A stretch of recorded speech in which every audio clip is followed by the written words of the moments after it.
Assalamualaikum warahmatullahi wabarakatuh. Halo anak-anak, apa kabar semuanya? Semoga dalam keadaan sehat dan tetap semangat belajar ya. Pada pertemuan kali ini, Ibu akan mengajak kalian mengenal sejarah kebudayaan Islam di Indonesia. Tapi sebelum itu, Ibu punya pertanyaan nih. Pernahkah kalian berpikir kenapa saat kita bertemu kita mengucapkan Assalamualaikum? Atau kenapa saat Idul Fitri ada tradisi halal bihalal? Nah, ternyata semua itu memiliki sejarah yang sangat panjang.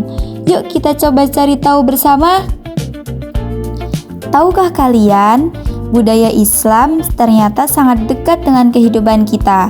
Mulai dari mengucapkan salam, menghormati orang yang lebih tua, saling berbagi, sampai berkumpul bersama keluarga saat di hari raya.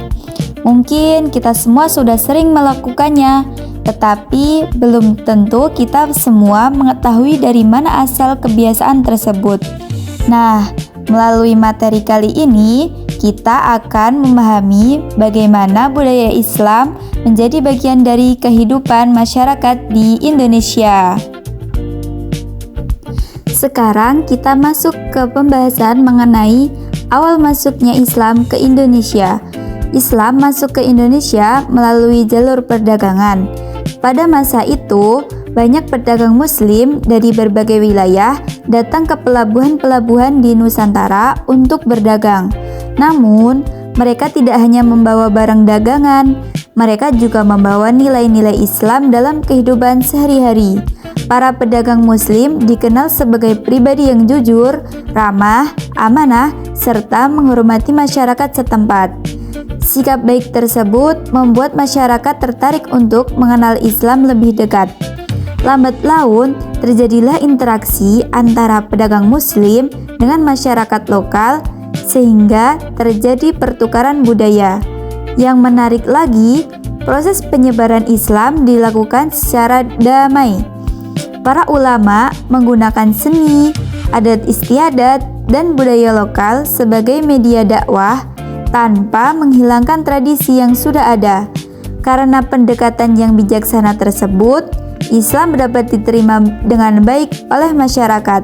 Seiring berjalannya waktu, mulai muncul budaya pengajian, kebiasaan mengucap salam, meningkatnya kepedulian sosial, hingga berkembangnya pendidikan Islam. Semua itu akhirnya menjadi bagian dari kehidupan masyarakat Indonesia hingga saat ini. Setelah Islam berkembang, banyak budaya Islam yang kemudian menjadi kebiasaan masyarakat Indonesia. Contoh yang paling sederhana adalah budaya mengucap salam ketika bertemu. Selain menjadi doa, salam juga menjadi bentuk penghormatan kepada orang lain. Dalam bidang sosial, masyarakat diajarkan untuk berbagi melalui zakat, kurban, maupun akikoh. Semua kegiatan tersebut bertujuan mempererat persaudaraan dan membantu sesama. Dalam kehidupan sehari-hari, umat Islam juga terbiasa berdoa sebelum melakukan aktivitas seperti sebelum makan, sebelum tidur, maupun ketika menghadapi kesulitan, dan masih banyak lagi. Selain itu, budaya berpakaian sopan sesuai dengan ajaran agama juga berkembang di masyarakat. Bahkan, hingga saat ini, kita dapat melihat perkembangan busana Muslim yang tetap mengikuti tren zaman tanpa meninggalkan nilai-nilai kesopanan. Kemudian, ada pula tradisi buka puasa bersama, halal bihalal, serta pengajian rutin yang masih terus dilaksanakan hingga saat ini.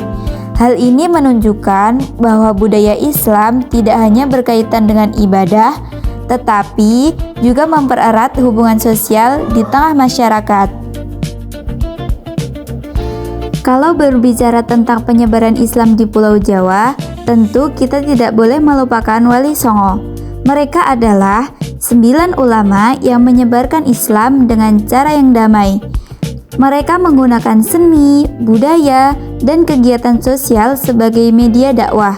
budaya lokal tetap dihargai, lalu dipadukan dengan nilai-nilai Islam. Karena itulah masyarakat menerima Islam dengan senang hati.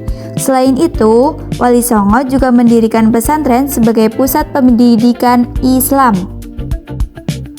Seiring berkembangnya budaya Islam, berdirilah kerajaan-kerajaan Islam di berbagai daerah. Kerajaan-kerajaan tersebut tidak hanya menjadi pusat pemerintahan, tetapi juga pusat perdagangan, pendidikan, dan penyebaran agama. Dari sinilah Islam semakin berkembang luas dan memberikan pengaruh besar terhadap kehidupan masyarakat di Indonesia. Nah, menurut kalian, apakah pengaruh kerajaan Islam masih ada sampai sekarang? Jawabannya tentu masih ada. Kita masih bisa melihat adanya keraton dan kesultanan, berkembangnya pesantren, tradisi mengaji, serta banyaknya sekolah dan organisasi Islam. Semua itu merupakan sejarah yang masih terus kita rasakan manfaatnya hingga saat ini. Indonesia memiliki banyak peninggalan sejarah Islam yang masih bisa kita lihat sampai sekarang, seperti masjid-masjid kuno, keraton Islam, makam para ulama, prasasti, manuskrip, hingga berbagai seni dan tradisi. Semua peninggalan tersebut menjadi bukti bahwa Islam telah berkembang dan memberikan kontribusi besar bagi bangsa Indonesia. Lalu, apa yang bisa kita lakukan sebagai generasi muda? Caranya sederhana. Kita bisa belajar sejarah Islam, mengikuti pengajian, menjaga masjid dan peninggalan sejarah, menggunakan media sosial untuk menyebarkan hal-hal baik seperti amal ma'ruf nahi mungkar, serta mengamalkan nilai-nilai Islam dalam kehidupan sehari-hari. Dengan begitu, budaya Islam akan tetap lestari dan tetap terus diwariskan kepada generasi berikutnya. Alhamdulillah, kita telah mempelajari perjalanan peradaban Islam di Indonesia. Dari materi ini, kita dapat memahami bahwa Islam berkembang di Indonesia melalui cara yang damai, menghargai budaya lokal, serta memberikan banyak pengaruh positif dalam berbagai aspek kehidupan, mulai dari budaya, pendidikan, pemerintahan, hingga kehidupan sosial masyarakat. Semoga materi yang telah kita pelajari hari ini dapat menambah wawasan kita, sekaligus menumbuhkan rasa bangga terhadap sejarah perkembangan Islam di Indonesia. Terima kasih atas perhatiannya. Wassalamualaikum warahmatullahi wabarakatuh. See you the next video.